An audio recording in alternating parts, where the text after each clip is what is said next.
on the top of a lungs, dancing by the lakeside, gonna do it while we're young. In a moment it will all be gone. Oh dear, it's been a long time since it's been a long time since I've filmed, guys. It's been a good 3 weeks, I'm gonna say, maybe even longer. I've got a couple of videos that I have in the background. Hang on, I have a couple of videos in the background where I will get them up.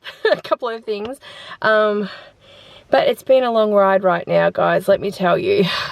So I do have Isabella with me. We're going to go to the supermarket. I need to get some fruit so I can get that back in the house because I don't have any. Today I thought, I'm just like, look guys, I've basically been at the hospital with Joseph for nearly 2 weeks. I would say maybe a week and a half. And we were sick, and just, I'm going to fill you in on everything. But I've just back at the house now, and yesterday I honestly just spent my whole time in the kitchen trying to clean it up and do things and stuff.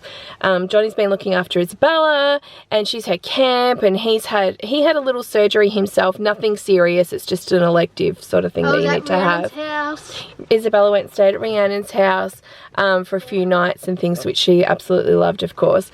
So Johnny's been trying to do bits and pieces, but he's been a bit immobile, and so things are okay, like the house is okay, but it's just so much I needed to tidy up on and fix up, and like clothes, for example. That's my biggest thing. So I'm just pottering around the house today trying to do a few things and catch up, and I thought I'll just do a bit of story time with you guys and let you guys fill you in on what's been going on, and then just try to get back on the channel here and just get back to some sort of normal life. Like that's really what I'm looking to do, is just to be back to normal life somewhat.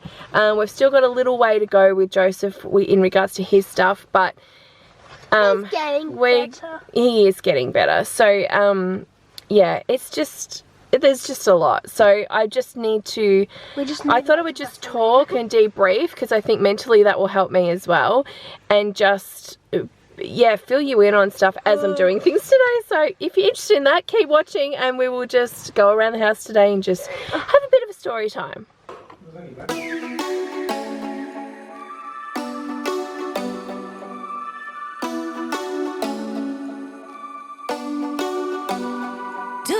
Call back. Do you ever pick up on that phone? Stop pretending I don't know you're home. I guess not. Do you ever respond? Explain it all again, again, again. Tell me why you don't wanna be friends. I guess not. Baby, no, I don't wanna go. You know how much I hate sleeping alone. I can never make it on my own. Coffee's good. Alright, I'm home. I'm going to cut up this fruit so I can give both the kids like a fruit bowl each, because Joseph has requested a fruit bowl and I just ran out of fruit again because we finished it off yesterday. So I'm going to do that. So I got grapes, strawberries, blueberries and watermelon, which my kids love all those, so it's good. Except the grapes, I only got this much and it cost me $12. It was like nearly $16 a kilo. And I actually took some out of the bag because I was like, oh my gosh, I don't want to pay $16. I just need a little bit, you know what I mean? So anyway, that's what I ended up with, but that was $12. I can't wait till that sort of comes back to, you know, in season type of thing. It'll be good. Strawberries were down though. They were only $2 and that was for 250 grams, but they look really yummy. And then I think the blueberries were about $4, which is not too bad, but it'd be good if they come down a bit more. And then the watermelon wasn't too much either. I think it was like $3.90 a kilo, so it was pretty good, pretty good. All right, so I'm not sure where to start. I'm just gonna maybe roll it back 2 weeks ago. So Joseph started getting a bit of a cough, a bit sniffly, you know, just normal things. I was like, just what's been going around, you know what I mean? We knew that influenza B would be around, COVID being back around, all of that. So I thought, he seemed all right, you know. Well, that was like on the Sunday. I kept him home from school on the Monday because I thought, nah, just a bit, you know, I shouldn't send him to school. And then he was just, all of a sudden got super tired and just really lethargic and stuff. And I thought, well, he's sick, you know, so he's gonna just have to stay at home. By the Wednesday, he was coughing so much that he couldn't really stop. And so this was at night.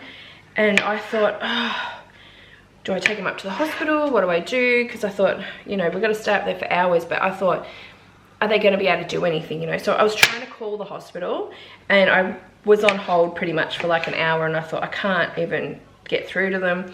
So I thought I'll call Doctor on Call. And they don't have a doctor in our area anymore, but they can do telehealth. So I talked to them, and the guys, I tested him, by the way. Out on the Wednesday, I actually tested him. These great tests you can get from, I think Chemist Warehouse sell them. That's where I got it from, actually. I think the supermarkets do sell them, but there's 5 tests in them. And each test tests for influenza A, influenza B, RSV, I think it's called, and COVID. So you just do your little, like you do a COVID test, but you just do all these droplets in the thing. It's really good, actually. But it's like $25 for 5. So it's like $5 a test, which I guess in hindsight is not too bad. So I'd done that, and he did come up positive influenza B. Now, I had not been, during COVID, I never got COVID. Like, the kids got it, I don't know if the kids, one of them got it twice, maybe. I'm not sure. Johnny definitely had it twice. But I always quarantined them. I wore gloves, I wore mask, everything, because I thought I can't get sick because I need to look after everyone. And so I didn't do that though this time. I got a bit slack with that, to be honest. And I thought I should have been wearing a mask, because then I started coughing. But on the Wednesday night, he wouldn't stop coughing. So the doctor on call said, he's tested positive for influenza B. I said he has had trouble in the past, just like a whooping cough or a bronchitis type thing. And he said, I'm going to give you amoxicillin. I said, all right. Now, he's had that before because he's had ear infections and stuff like that. So that was fine. You know, he'd had it before, whatever. So we actually got him to sleep. He was all right after a little while. It just was, I don't know, I put him in the shower, I tried everything, but I just didn't know what else to sort of do. Look at this watermelon, it looks so good. So anyway, he went to sleep. I went and picked it up from the chemist the next day, the amoxicillin. So it's, because they say with influenza B that it can be a viral thing, obviously. So it was like an antibiotic for antiviral or something, he said. I'm like, okay. So I got that, started doing that Thursday. So 4 times a day, I think you had to have it. The Friday, I was so sick. I have not had COVID. Well, actually, I might have had COVID when we went on the last cruise with our friends, because we got sick with something. For me, it probably lasted 2 days. And when we didn't test on the ship, obviously, because we had nothing. But when we got off the ship, our friends actually got sick, like pretty much the next day, and they tested positive for COVID. So we're just going to assume we probably had COVID. So I might have had it then. But I was like, this was worse. Like, I was like, oh my gosh, my whole body hurt a lot. Like, I was like moaning in my sleep and stuff, Johnny said, because my legs were just hurting so bad. I couldn't even lift my arms up. Like, it was really bad. And I thought, I just kept getting up quickly and doing Joseph's, like his antibiotics that the doctor said to do, because Johnny, we knew, had to go in for his surgery. Like I said, nothing serious. I'm not going into that because it's his personal whatever. But he just couldn't get sick, you know. So he was like poking his head in and giving him food if he needed or drink or something. But otherwise, I was like so sick that I just quickly went in. He was asleep a lot because he was just tired because he was sick. And so I thought, I'll just, do that. Anyway, on the Saturday, I actually slept all day, and I thought, oh no, I haven't given him his thing. I go in there, and his whole face, what was blown up. He had like ulcers all on his, like cold sores all over his lips and stuff. And I panicked because I was like, oh my God, you need to take him to the hospital, like Johnny, because I couldn't. I was just so sick. I could hardly stand. I was so dizzy. And I thought he's had an allergic reaction to something. We didn't know what, and it was just bad. So Johnny took him to the hospital, and eventually he got seen in there.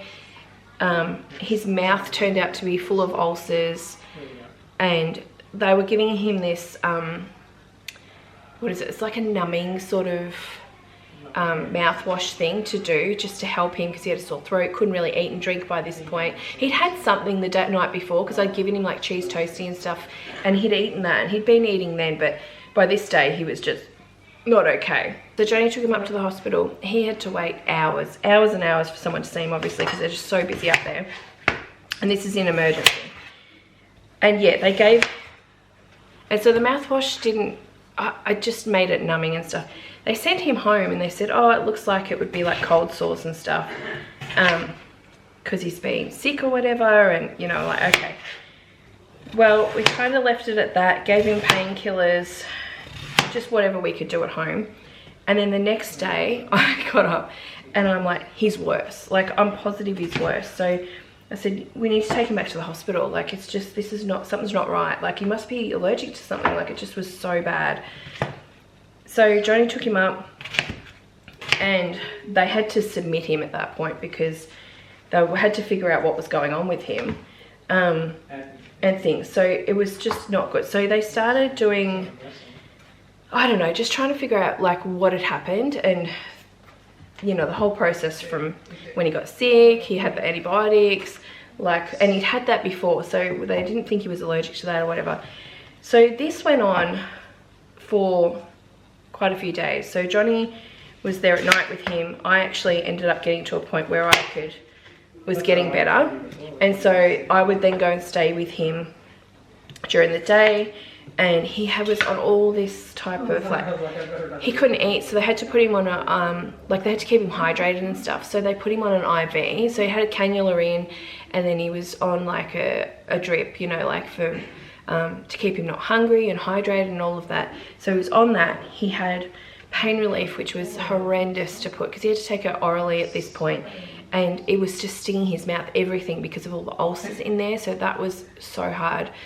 And so quite a few days went past, I would say maybe 2 to 3 days maybe, and eventually the doctors kind of, because when the doctors in the hospital, it's not just one doctor. We're on the children's ward, by the way, but it's like, it's always like a team of doctors that have to discuss everything and work out what's going on and blah blah blah and all this. And one of them had seen this before in a child in Geelong, and it was this thing called RIME, R-I-M-E, and it stands for all these different words. I don't even know what they are. Let me have a drink of coffee for this one. Watermelon looks so good. How good does this look? All right, I'm in my bedroom now. Ignore the mess in the background. My bed's not made. Things are everywhere. The bedroom is the next spot where I need to really work on. And because when I was in the hospital, Johnny was just here washing everything. He washed all the beds, everyone's beds. He just went through all clothes that needed to be. Isabella went on camp, so when she came back, he was washing all that stuff. And so he's washed everything, and then we just put it in the buckets and we've left it, and I'm just trying to sort things out now. I did most of it last night, but I haven't done anything in our room, so I'm just trying to fix it all up. Anyway, let's get back to the story. Where am I up to? So I think I was up to, I don't know, we were in there for a couple of nights, and then finally one of the doctors come and saw me, and they said, yes, it's this RIME thing. That's what they think it is. She'd seen it before in a kid in Geelong, and she said what they'd been doing over the 2 days that we were there was just back and forth with Royal Children's, like doctors there, consulting them and trying to figure it out. Apparently there was a child with the same thing in the Royal Children's at the same time, but worse than Joseph, like not only here on the mouth, but like everywhere else, all over his body as well. And at this point Joseph didn't have it anywhere else, like it was just his mouth and stuff, but he couldn't eat and drink, so he's on the IV, he's trying to take medication for pain relief. Like it was just horrible. Blood tests all the time to check the levels and make sure he's okay and things like that. And then so she comes in, tells me this thing, and she says it's not something that they can just tick off boxes and go, yes, this is what it is and this is why, sort of thing. So the thing with it, it's basically when you've got a low immune system because you're sick, and he had influenza B very badly, so did I. Like I said, his body then just can do this like chemical reaction, and this can happen. And it can be caused by influenza B, the amoxicillin, even though he's not allergic to it or anything, but now he won't have it again because we're just not sure what would happen. It's kind of can be like a side effect from it. So that meshed with that, it's just your body reacting to it and trying to fight stuff, and that's what happened. They also swabbed his mouth twice, but we still haven't got the results back. They said it could be this other microplasmy something, or I don't even know what it was, honestly. It's all these words that I can't pronounce, you know. Maybe that could have caused it as well, but all got to do with the fact that he had influenza B. That's what it was, because he was just so sick and his body was fighting it and all this. So they said that it can spread because of the membranes in your mouth and stuff. It can go to other areas of your body which with these membranes and stuff. So eyes is one of them, your genitals, like whether you're male or female, and just like the blistering little things. And so they'd been trying to get a specialist to come to the hospital to check his eyes, and he had no problems with his eyes. They weren't sore or anything like that, but it was important to check that, because if he got them in his eyes and stuff, it could just be terrible, like very bad. It might not heal properly. It could affect everything. So they wanted us to see a specialist, and they couldn't get one to the hospital. They don't have one in the hospital here. There's someone that apparently comes and sets up a clinic like once every fortnight or something, but they needed it done ASAP, and I think that person actually probably comes from Melbourne. And so then we were going to go and see this, I guess, private optometrist that was across the road from the hospital, but that in the end got disthinged, because I was like, how am I going to get him over to the hospital when he's on a drip and everything? And they're like, we'll put him in a wheelchair, can do that. But then they decided that was not a good idea. It wasn't safe. They couldn't monitor him. They can't discharge him from the hospital because, you know, he was just too sick. And so the next call then was, this was by the Friday, we'd woken up to this, and they're like, we need to transfer you to the Royal Children's because all the specialists are there. The skin specialists are there. Obviously they're familiar with this case because it's happened a few times. The eye specialist is there as well. Just anything we needed, you know what I mean, was there. So they said, we just don't know when we can get transport. We're trying to figure out, well, they had to have a bed for him for starters at Royal Children's, and then they needed to sort out transport to get us there. So, which would be ambulances and stuff like that, obviously, just something that could transport us medically. So they said it could be half an hour or it could be a few hours, you know. And so now this wasn't in the morning, actually. They told us this. She'd come back, like that doctor had come back later on the day, after she told me what they thought it was. But yeah, she come back later on, that's right, like later on that night-ish, I'll say like, I don't know, 4 o'clock or something like that. And she said it could be in half an hour, or it could be 5 hours, or it could be tomorrow morning, like, you know, that's what we're aiming for as soon as possible. They did not have a bed ready. They didn't have a bed available at Royal Children's on the Friday night. So we just were normal, doing all the things that we were doing, and then we had to like the next morning we woke up and they said, okay, there's a bed ready, now we're just sorting out transport. I was like, okay. Now at this point I had pretty much lost my voice. I was still coughing, but not crazy coughing like Joseph had been. I hadn't at all. In fact, I'd been taking the amoxicillin as well, because I'd read that to get onto something like that would be best when you had it. I don't know if that helped, but I definitely didn't have the cough Joseph had. But I was coughing still, and you can still hear it in my voice. Like, it's just something I'm probably going to have for weeks. Like, I feel completely fine now. I wasn't dizzy anymore or anything, but I had lost my voice pretty much, so I was trying not to talk too much. And even now, if I talk a lot, obviously, if I've got a dry throat, let me have a drink, then I can get a little bit funny, but I'm not contagious or anything now. So, yeah, they come and told us this is what's happening. So my ear was aching. I have a problem with this ear. It's like it's always got something in it. But it got really bad because of just, I guess, blowing my nose and stuff like that as well. I wasn't really runny, but I just needed to at times. And so Johnny came to the hospital because it was morning, and he came, and then I went to urgent care because they can't see me on the I actually went down to emergency first because I couldn't see a doctor on children's ward. They won't see adults, and I wasn't submitted or anything. So I was trying to go down to emergency. I talked to them about it, and then they said, you'll just have to wait. And I thought, I could be here for hours, it's silly. So I actually went back up to children's ward, and they said about the urgent care which we have, which people in this town where I live don't really know about it, I don't think, because there was like no one there really. There's like one other person, but it's kind of like, if you've got something that maybe it's not crazy where you need to be in an emergency, you could go here. It's just like a doctor's service, and you get in pretty much straight away. I called them and explained that I was being transferred to the Melbourne hospital with my son, and could I just get my ear checked? I just want to make sure it wasn't infected. That's all I wanted to do before I was going. And so I got in there. I then drove home. Johnny was with Joseph. I drove home and packed a suitcase, like a small one. I didn't know, I thought, oh, we'll probably only be there like a day or something. But I packed, I don't know, 3 lots of underwear for both of us, change of tops, like a couple of days, another pair of pants for myself. Tried to get some toiletries together, like just deodorant, toothbrush, that kind of stuff. Deodorant for Joseph, because obviously we didn't have any of that in the hospital, because it was just he'd gone to emergency, and the next minute he's been submitted.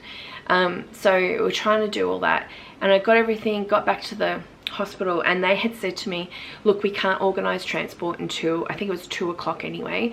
So they knew what I was doing, and they're like, we'll just wait till you get back, because I'm like, you can't leave without me, obviously I need to be there. And they're like, no, that's fine. So I got back, and they're like, oh, you're back, great, we've called it through. It could be in the next half an hour, it could be in the next 5 hours. So it was afternoon by this point.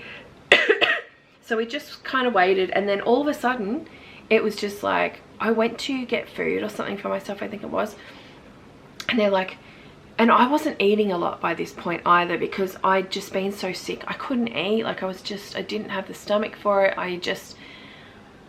Yeah, it was not very good. And then I thought, I'll have something little and that, and the next minute they're like, okay, oh, they're here, we didn't know the ambulance was going to be here, but it's here now, the transportation. I'm like, okay, great. It was from the private hospital, which is next door, because they just all go, it's all the same, you know what I mean, like they all share everything and stuff, whether you're public or private or whatever. And so they'd gotten that one, so they weren't aware obviously that they were there and available, but then they just showed up. So we got into the ambulance. Now this ambulance, it was from the private hospital. It was some sort of ambulance transportation, but oh my god, it was as rough as anything. I'm messaging Johnny saying, I feel like they were lovely people, 3 women actually, and they were lovely, but it was like I was training for the next space ride to Mars or something. Like it was so rough on the highway and loud. Like it was like someone had thrown me in the back of a cleaning van or something, like, you know, those carpet cleaning vans, like that. It was so rough. I was actually quite shocked for an ambulance. Turns out when we came back, actually we were in not a private one, but public, just Victoria ambulance. They are very well looked after. Their vehicles are much better. They yeah, just they've got like the top of the range sort of thing, so they were much better to be in. So it wasn't as bad coming back, actually. It was really good. But we made it, and that's good. I'm not complaining about that, but I was just very surprised, you know.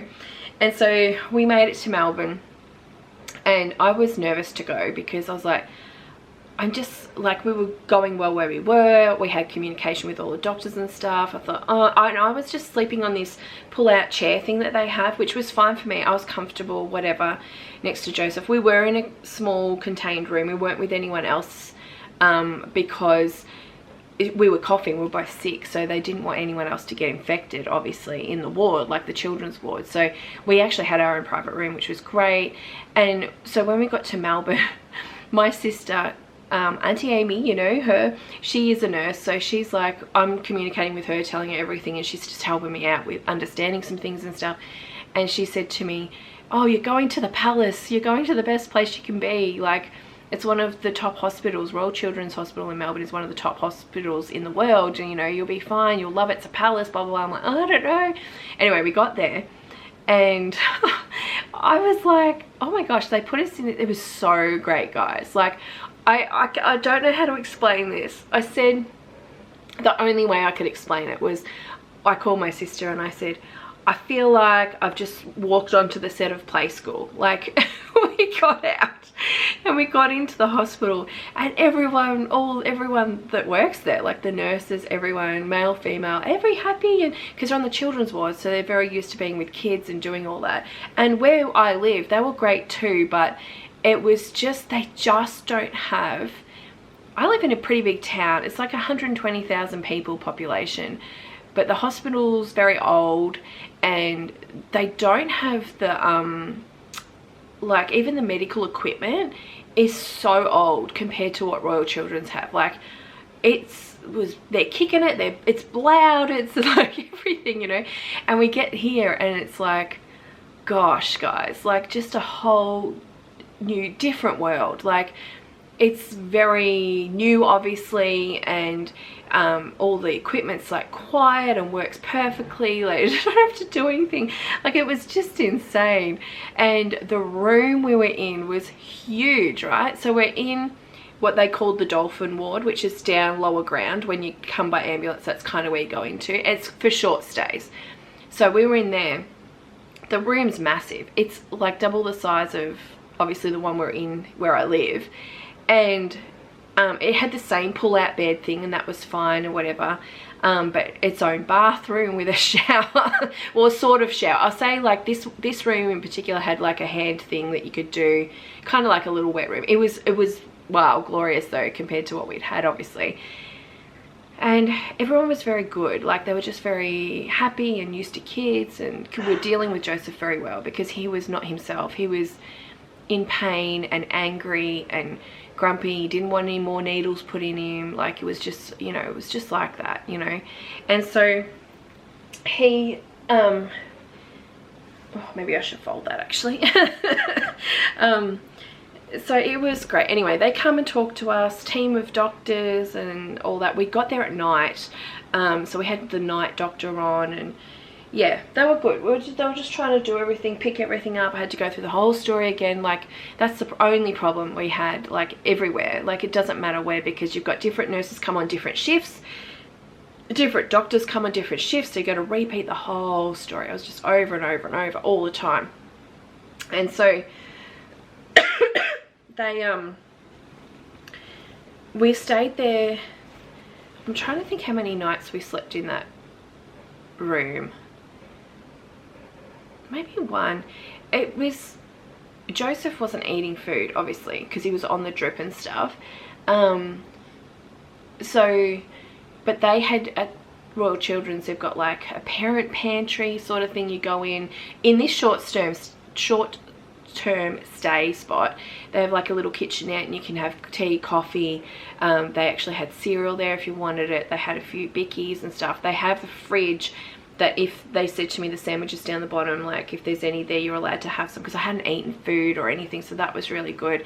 And it was kind of set up like that. They have this other, oh, they have so much of that Royal Children's Hospital, it's crazy. There was this massive aquarium thing that we went past. They have meerkats there, but they were not there at the moment because they're doing some sort of construction. They've got play areas, they've got a cinema, they have a whole, like, what is a ground level maybe, like they have all these food stations. They have a pharmacy, but that was shut down, so I don't know what's going on there. No pharmacy there. They have what they call a supermarket, but it's like a little, kind of a little bit dodgy, but it was good. Like, it had stuff in it. And then little gift shops, and they've got McDonald's is in there, in the hospital. McDonald's is there. Then they have a few different other cafe food area things you can go to and stuff. So it was very good. Like, it had everything on hand. They also had like a parent room thing that you could go and have a shower and all of that, which was so good, you know. I didn't go into that on the first. Sorry guys, the battery went flat. Okay. Yeah, I didn't go into that communal parent shower area, but they had everything in there that you would need to apparently and stuff. But it's very well equipped, right? Set up well. It's just was very comfortable and very much like my sister said, the palace. Anyway, the next day, I think it was, they figured out obviously that we need to stay longer. So they said, oh, we're going to have to move you upstairs to the wombat section. I'm like, okay, yep, that's fine. They're like, oh, you're in the dungeon down here. I'm like, the dungeon? I'm like, have you worked, like the nurse I was talking to, I'm like, have you worked anywhere else besides this hospital? She's like, no, I just did my residency here and I've just stayed here. And I'm like, you are in luxury here. You are in what my sister calls the palace, and you definitely are. Like, they've got it amazing there, like truly amazing. And I said, she's like, oh, this room's small. I'm like, it is twice the size of what we were in back home. And not that I was ever complaining, because we were comfortable in there, so comfortable. But she's like, oh, really? I'm like, yeah. Anyway, we go upstairs we get transferred upstairs, and they actually didn't transfer us until like later on that night, actually. So it took a while to get transferred up there and stuff like that. And then we had to go through all the things again. I talk about to everyone, blah, blah, blah, all of that. And the room was great. Maybe a little bit smaller than the dungeon that she called, a little bit smaller than that room, but it had a massive window, like 3 meters high, like a whole wall thing.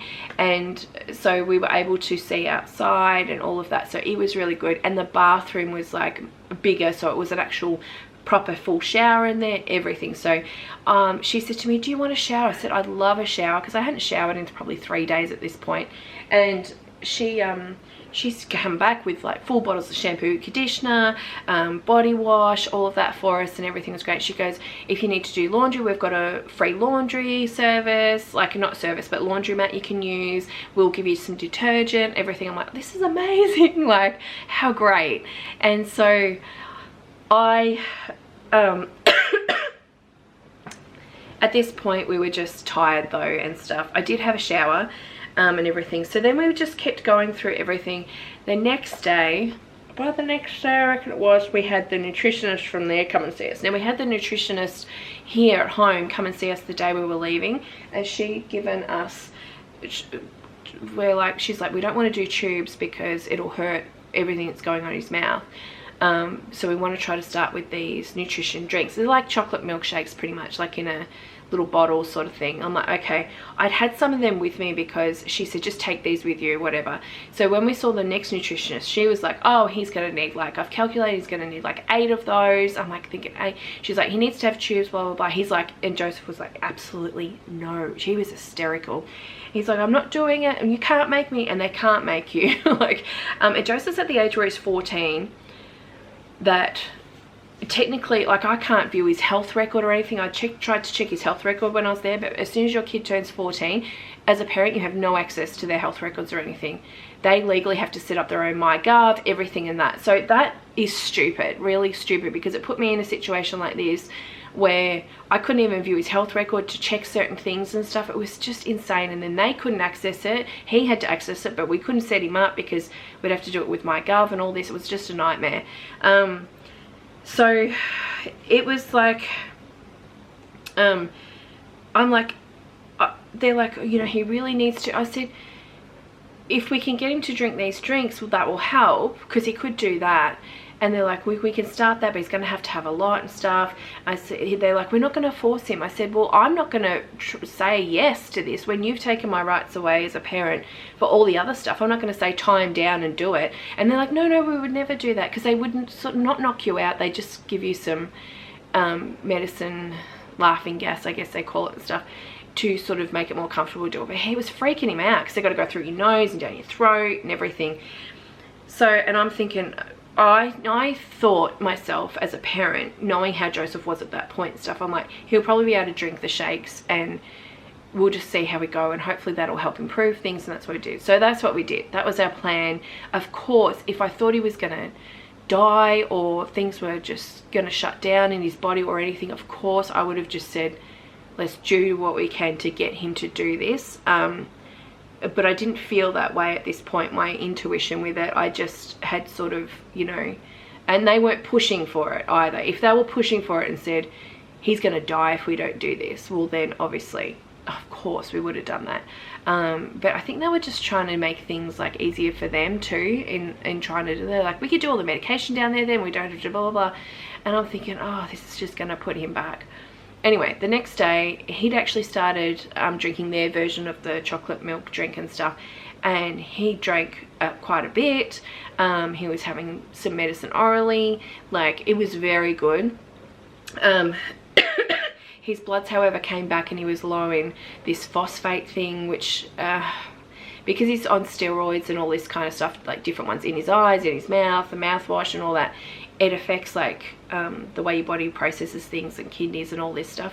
So the phosphate they could give orally, but it burnt his mouth that, because it was like kind of acidic and bubbly, because of the ulcers it was not good.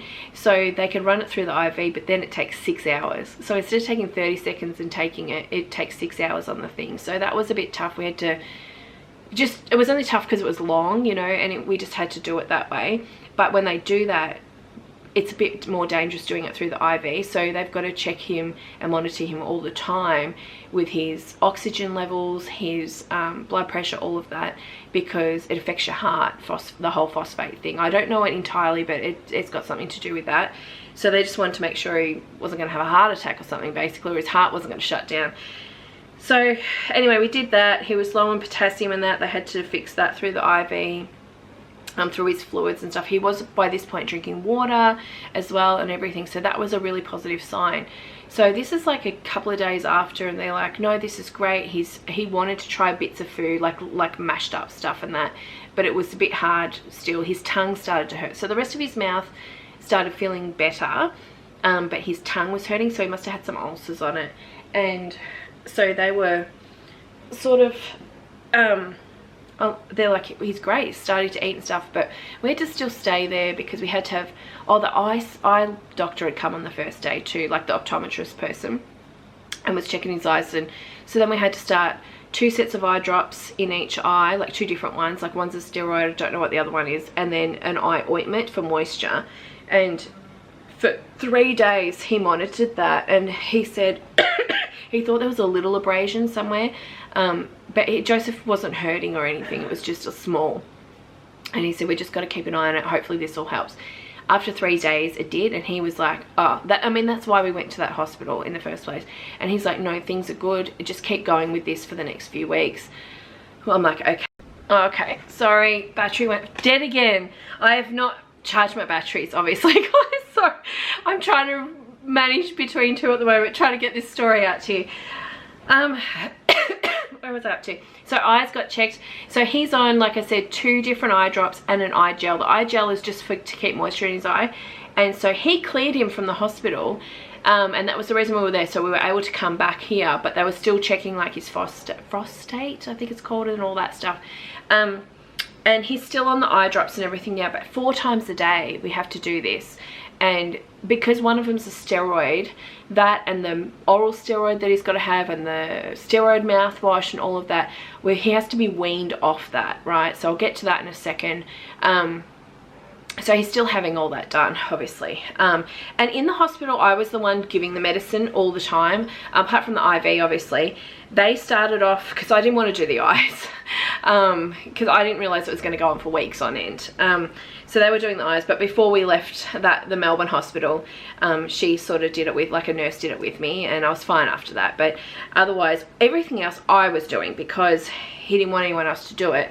And we were just trying to, he can't swallow tablets at the best of times, you know what I mean, like before there's just normal tablets. So we were just trying to find ways of being able to give him painkiller and stuff like that. Like endone they can do in a liquid form, but it burnt the crap out of his mouth.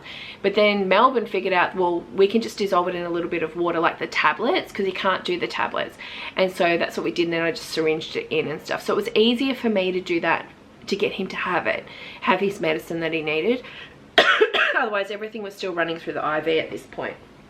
Anyway, eye doctor cleared him, and so then they were just worried about him consuming food, obviously, and him realizing that was like, no, I want to try some things. Like, he really wanted food, not because he was hungry, because he was on the drip and stuff, so that was like taking care of all of that. but it was just so he could leave, you know, basically. Thinking he would go home, not that he'd gone back here to the other hospital, but that he would go home. And so he was drinking the chocolate milk shakes and doing really well with that. Not 8 a day, but it was good and it was improving everything, so that was really great. So we got to a point where they're like, okay, things are looking good, this is great, you've tried to do a bit of food, but he just couldn't manage it with his tongue because his tongue was still hurting like crap. And he so we got to the point where, okay, we're gonna discharge you from this, not discharge you, but transport you from this hospital, Royal Children's in Melbourne, back to home hospital, and they'll manage you over the next 24 hours and what will happen. So we got back, and unfortunately at that point, because we weren't, I guess, infectious anymore, we didn't have a private room. They don't really have any private rooms there. I think I maybe saw where we were anyway, maybe a couple at the most, and the rest of them are all shared by just, you know, your curtains, like 4 people in and stuff or whatever. So we were there one night and he was drinking the milk stuff still. He was trying to have a little bit of any food that we kind of got that came delivered for dinners and stuff, like mashed potato, things like that. He could try to manage that. So that was all really good. After that night though, I was like, oh my gosh, and Joseph just wanted out of there because through no fault of the other patients' fault, obviously, there was just other kids that, we had a baby next to us obviously that cried all through the night, which was just, he had a physical problem with him, not anything that he was super sick or whatever, but he just had to be in the hospital because they were from ages away apparently. But so he was just waking up as a normal baby does, that's all. The person across from us, I could hear that they were in there regularly because that child had some heart problems and they were pretty fine. But there was a new girl that came in and she was just, I felt so terrible for her, and her mum must have just been so stressed out.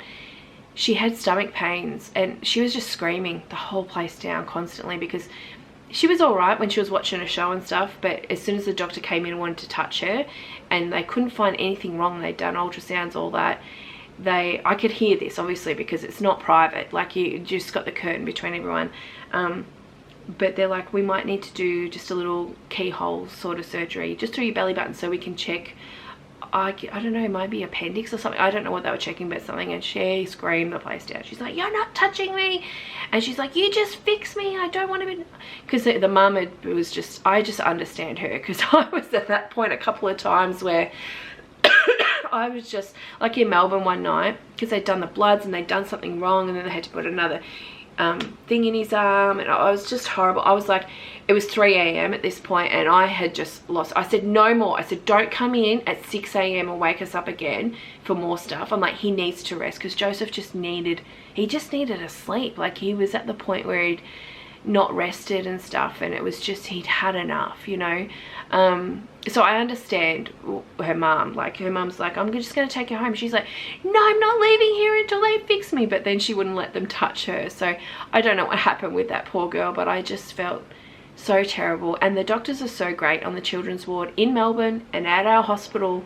The doctors, the nurses do most of the work, guys. Like nurses do everything. They do all the medications, they do all that stuff. The doctors come in, you might see them once, maybe twice for the day because they've got to see so many people, but the nurses do all the hard work, you know. They're in there, they're having to like the doctors deal with you as well obviously, and they've had to deal with Joseph refusing to have his bloods taken again and stuff like that, but the nurses really have to put up with a lot because they've got to put up with us parents, they've got to put up with the child not wanting to take the medicine if they're really hurt and all this. Like it's just hard, you know, it's really hard. So shit, yeah, I don't know what happened there, but of course I just thought, oh gosh, if we don't have to go through another night of this, that would be great. We had the nutritionist come around and I told her what he'd been trying to sort of eat and stuff, and she was happy with everything, and she's like, well, I'm going to send you home with the chocolate milks. Maybe if you're home we can sort out food there and just see how you go. So the agreement was that we were going to leave the hospital and have at home hospital care still, so you're not completely discharged from the hospital because you have nurses come, like, so they were to come the next morning, come and take blood from him, check his oxygen, his blood, blood pressure, just check how he is in general, all of that. So they that was the plan. And his bloods had come back fine that morning. That's what they told me. Everything was good. Phosphate was back to pretty good and all of that. So they still were fine. So we did come home, and Joseph wanted noodles, so I made him some noodles. I kind of crushed them up so they were smaller, not big strands of them. Beef noodles, he had that for lunch and he loved it. It was so good because his tongue was just starting to feel a bit better, so he was trying to get used to using his tongue. That was the problem, because he hadn't eaten in so long and it was a bit ulcery and stuff. So he had that, and then fruits and veggies obviously are very important. My kids eat fruit and veggies, so that's a bonus, guys. Like, if you have a child that doesn't eat that stuff and they've got all these low in the phosphate or whatever it's called, and just other things, like, everything can shut down. Their heart, your organs shut down, your kidneys, your heart, like everything. So fruits and veggies are super important. Like, and I would say, I know it's hard to try to get kids to eat stuff, but if you can get them just to eat a few different ones, and if they haven't done for a couple of years, and you like, just try, see if you can find something that they can eat again. Because if you ever find yourself in a situation like this, that's a problem. Like, if Joseph didn't eat fruits and veggies and stuff, he would be in the hospital with tubes in right now, because otherwise he could just be dead. So it was just super important to try to do that. So I said to him, what about mashed potato? I'm like, do you think you could handle peas and corn because they're small? He's like, yep. And he doesn't like cooked carrot, he likes raw carrot. So we didn't do that because I thought that's too hard, he might choke. And then kind of like crumb chicken, basically I just cut it up very small. Well, he ate the whole, I didn't do a huge amount, I'll be honest, on his plate, like not normal, but he ate all of it. He loved it. And I did gravy as well, and he loved it. Like, he ate it all. I was like, oh my gosh, this is so good. We're home now. Like, he's actually gonna eat food. His tongue was a bit sore, so he had a little bit of pain relief, I think, like Panadol. Nothing, we've got stronger stuff, we've got endone and stuff, but he just wanted Panadol, so we did that. And then an hour later he come back and said, gotta have another meal. I was like, what kind of meal? Because I'm thinking, oh, I can't do mashed potatoes and all that again, because I had none of that left anyway. He's like, oh, maybe just some more crumb chicken and maybe some potato. And I'm like, well, I can do air fryer fries, that's what I got, could you eat it? So I just cooked them so they weren't too hard, and he ate all that as well. It was amazing. Then he wanted ice cream, and I'm like, oh. The nutritionist had said to me, it's okay, he can just, whatever food you can get into him, hopefully fruits and veggies, obviously. So I got into him a little bit of ice cream after that. And then, anyway, by that night, he was still drinking the milk drinks and water, and that was good. Next morning, the nurses had come, so that was the next day, and they checked everything, and they took bloods, but they pricked his finger. So this is where things get not good again. They pricked his finger, and instead, because he didn't want the needle in him, he was terrified of the needle again, because we had one incident before we transferred to Melbourne where someone from pathology, I think it was, it definitely wasn't anyone on the kids ward that I'd seen, and there's no way someone on the kids ward would have done this. She came in, I'm not kidding, like 6, 7 in the morning, switched the light on, I'm here to do blood. She switched it on. Joseph's like just waking up, she just jabbed him, hurt him, like it was horrible. She goes, okay, and she left. And I was like, what happened, you know? So he just did not want that, and it was just very hard. When we were in Melbourne, they were doing the bloods out of the cannula, and he had to end up having 3 different cannulas because just he needed to. They only last a certain amount of time or whatever. Anyway, so they just did finger pricking, because in Melbourne they did finger pricking for some things and it was fine. So they did that, and which took a little bit to talk him into doing, obviously, because it stings a bit, you know, but it was all right, you know, better than the needle. So they left, and I'm trying to think what happened. Oh, so then I had a doctor call a few hours later and said, look, we can't check the phosphate thing because the blood's clotted because it was done from his finger. We just need more again. I'm like, oh, so I'm like, I have to take you to the hospital. And he was like, I don't want to go. He was so grumpy. But anyway, we went, and they did it on his finger again, which was great for us. Like, that was great. Well, it turns out that was not okay, because then they rang me probably 5, 6 o'clock at night, the doctor rang me and said, we need him to come back and do it again. I said, no. I said, no. I said, why? And they, because, oh, it shouldn't have been done by finger prick, it should have been done by needle. We need it straight from the vein to check the phosphate. And I'm like, why? How could you stuff this up twice? Twice they stuffed it up for the day and not communicating, whatever it was, at the hospital. And I said, the results wouldn't come back that night anyway, they would come back the next day. And I said, we had to go to the hospital the next day anyway for a checkup and all of that. So I just said no. I said, we're not coming in tonight, you can do it in the morning in 12 hours time. Like, it's not going to make a difference because you can't get the results anyway. And so she just said, I just need to make sure that you're fully aware. I said, yep, that's fine, blah blah blah. So off we went the next morning, and we had to bribe Joseph to get in the car, I'll be honest, because as soon as he found out he had to have the needle, he was terrified again. But I got him up there. They put the numbing cream on him this time, which was really good. And I told them what happened with that other lady, and so they understood. So the doctor was in there and the nurse, one of the doctors, and they were really good. And they did, this is yesterday, by the way. I'm just trying to think of my day. So this is yesterday. So they did his blood through that and stuff.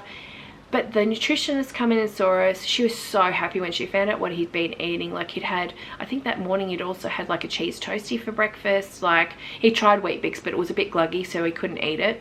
And he'd requested a cheese toastie, so I'd done that for him. And so that was good. Like, she was so happy. She's like, oh, he's eating, he's got the thing, his bloods look good from all of that stuff. I'm happy with that. They didn't have the phosphate result back, obviously, because I was doing that as we were in there. They were checking his ankles, making sure they weren't swollen, like all these things. And they're like, wow, he looks so much better, like his mouth's healing, you know, everything was like, because his lips are still healing now, so he's still got all that. But she was just so happy. Then the doctor came in and did the bloods, and they're like, wow, he's looking so great, he's talking normal. Like, he was, apart from being grumpy and angry about the bloods, he was good after it. They actually did it. And the numbing cream definitely helped. Like, if your child or you don't like that, ask for numbing cream first. So it just needs to be on for about 20 minutes before they put the needle in. It definitely helped with that. So that was all good. And they're like, things are great. We don't think you need the nurses to come back right now, but we're going to do a follow-up call with you and you'll come back in again. He can't go to school, obviously. I had a notice from Royal Children and they're like, no, he cannot go back to school. He's still healing.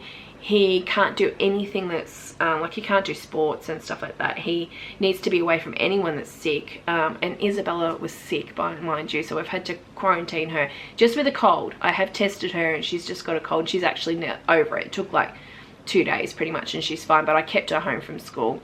And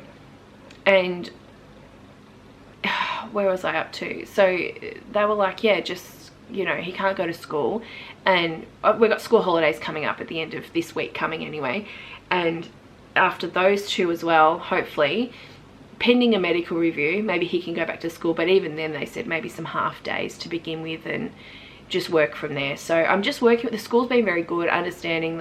I've told them bits and pieces, but I've been in Melbourne and that, so I haven't been able to say much, but the teachers have been good, you know what I mean? So that's been good. He's just going to be obviously a bit behind, but I don't care. Like, this is more important obviously to heal and all of this. So we'll just manage that at a later date. And so, let me coffee. So we left there very happy. We were like, oh, this is amazing. Joseph was ecstatic. We got in the car and Joseph's like, oh, and I said, what is it? And he's like, oh, do you think I could have some McDonald's nuggets? I'm like, sure, that's fine, let's do that. The nutritionist said eat whatever, and I thought he's had some veggies. I'm just trying to get some different things into him.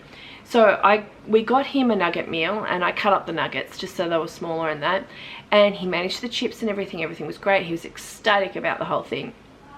And then I was like, okay, I need to go and get some food. I had to do some groceries. So thank God I had the emergency stockpile, guys, that I always rave on about, because you never know what's going to happen, and this has happened so many times to us now that it has gotten us through the last 3 weeks. Especially when I've been in Melbourne. Johnny had to be here. It's just been so good. I did order like a top-up shop to get delivered by Milk Run here at one point for him and Isabella. Like fresh fruit and veggies, milk, bread, that type of thing, but otherwise we've had so much in the food in the house still, which has been amazing. So still going to continue on with that as always, so we'll talk about that more on the channel, of course. But I did have to go get some more groceries, you know, just things that we had run out of and stuff like that, but for the most part it was amazing. Like everything was really good.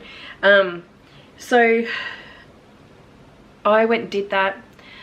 I got home, pulled into the driveway, and I get a phone call from a private number, and I thought it's either Johnny, because sometimes he'll have his phone on that, or because he has it for work or whatever, or it's the hospital. And it was the hospital. It was the same doctor that had done the blood test, and I could hear in her voice, and I started worrying then, because I thought, oh no, something's wrong from the test. And she goes, no, sorry to worry. She's like, oh, oh no, sorry, no. She'd actually called earlier on and said, everything's fine, the bloods are good, I'm really happy, everything's great. So that was good. So gone was that. Then she called 2 hours later, or an hour later or something, and and she's like, I'm really sorry. She goes, I know you don't, because she's like, we need to do bloods again. And I'm like, are you serious? She goes, my other colleagues, so the other doctors, someone had said, no, it's trending, his phosphate's still trending low, so they want to do bloods again. I was like, she goes, but you can come in Sunday for it. And I said, okay. And in my head instantly I was like, are we going to end up back in the hospital? Because if he needs phosphate and if he can't take it orally, he'll have to have that 6-hour thing happening with the IV. So but he's very bright, normal. Honestly, he looks completely normal today. Like, he is moving around and everything's fine. Like, you wouldn't know he was even sick. It's only because he's still got some healing, like, on his lips to be happening, that it's even like that. So she said to come in tomorrow. So I said, I'll come in the morning. I've had to tell him, and he's just like, oh, no more bloods. I'm like, we'll do the numbing cream again. That doctor's going to be there. Everything's good. So that's where we're up to. But I'm trying to think what we did last night. After I did the grocery and had that phone call and everything, so they need to check the phosphate again, and hopefully it's improving. I'm hoping tomorrow, because of the food he's been having and stuff, that it's improved.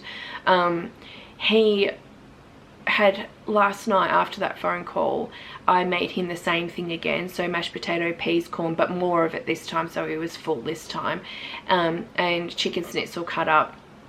And then after that he had I had strawberries left, so he had strawberries with a little bit of custard and stuff, and that was great, and he was good. I'm trying to think, he wanted another toasty, I think, at some point. I might have done that last night too.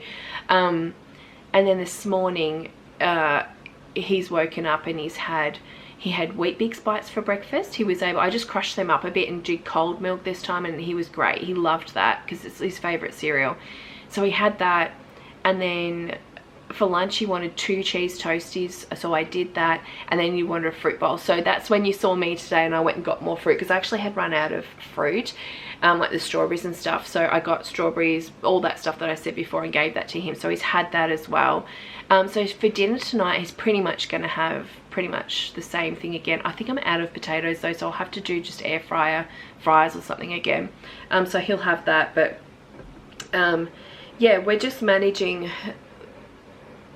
and he's still having these milk recovery drink thingies, which has got a whole heap of stuff in it that he's supposed to have. So hopefully when we go for the blood test tomorrow, that's all improved. Hopefully this phosphate thing has improved, and then I'm just hoping we don't have to go back in the hospital. That's what I'm hoping for. I'm hoping if it's low, and I did say to her, I said, if it's low, can we talk about just doing it orally at home again?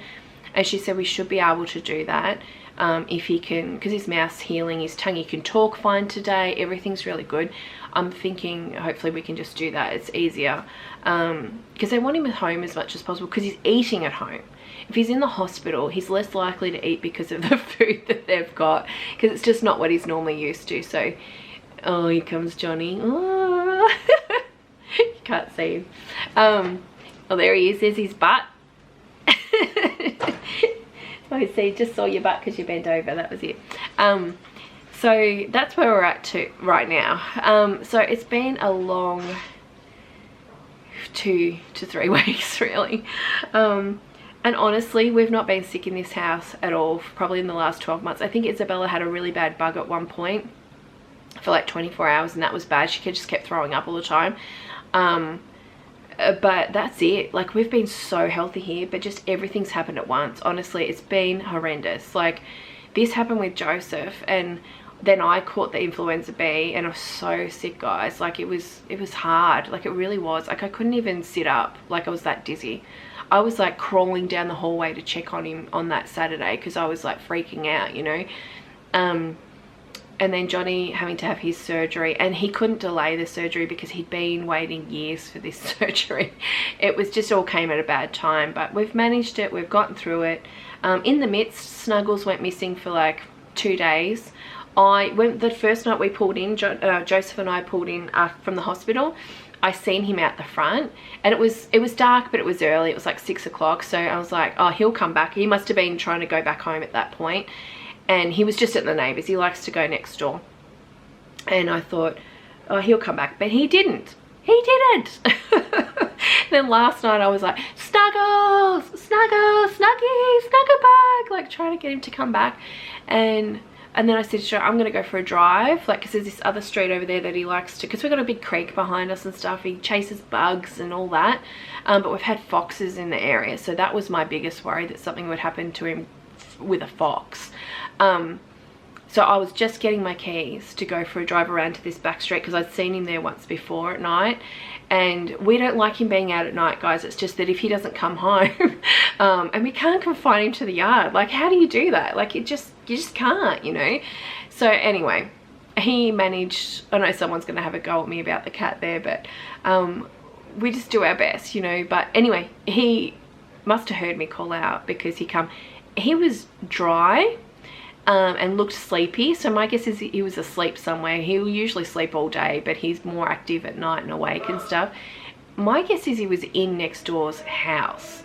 I think they've had him in the house because he was dry and he shouldn't have been. It was raining and stuff. So I just don't know what's happened there. But he's good and he's home right now, so that's good. But we're just, yeah, I'm just moseying around. I'm not working, obviously, like Ubering, because I need to be here. I've got to do Joseph's a whole heap of medicine in the morning, a mouthwash thing. We've got 4 lots of eye drops a day, a couple of, like, one thing in the morning, one thing at night of something. There's a few things, and I'm just taking care of all of that. I want to make sure maybe after tomorrow's appointment we'll see how things are going, and once Johnny's a bit more mobile as well, then I'll get out, because I do need to work a bit just to recoup some of the money. We had a lot of money saved up, but we've had to spend it, obviously, me being in Melbourne, and I need to eat and stuff there and things like that. So we've spent a bit and I've not recouped because I've not worked. So I'll probably have to do that at some point, work it out, but I'm just slowly getting back into it, basically. Johnny was working away for a bit. You guys would know that. He'd go away for, I don't know, a week or something, and then come back for a bit and stuff like that. He was doing that.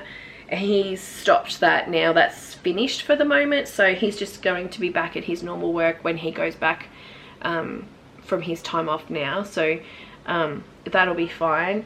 So yeah, we're happy all to be here together. It's been a long time since we've all been here at the house together. Isabella went on camp and stuff, like I said, so she was gone as well, and it was just, Snuggles really struggled.